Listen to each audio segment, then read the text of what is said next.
Hello दोस्तों, welcome YouTube channel. तो एक और इंटरेस्टिंग वीडियो में आपका स्वागत है। तो कैसे हैं आप लोग?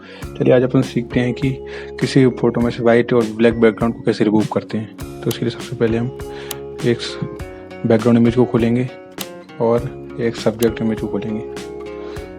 तो इसको आप आपके अकॉर्डिंग एडजस्ट कर सकते हैं। वीडियो को पूरा देखिएगा।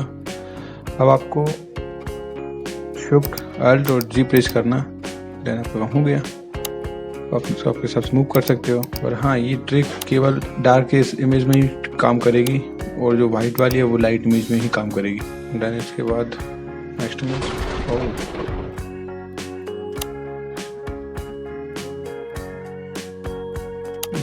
और बैकग्राउंड इमेज खोलेंगे, सब्जेक्ट इमेज खोलेंगे।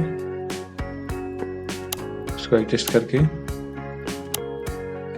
अब कीबोर्ड प्रेस करना है शिफ्ट अल्ट और एम। देखिए आपके जस्ट वन क्लिक में बैकग्राउंड रिमूव। ऐसे इंटरेस्टिंग वीडियो के लिए मुझे फॉलो जरूर करिएगा। Thank you guys.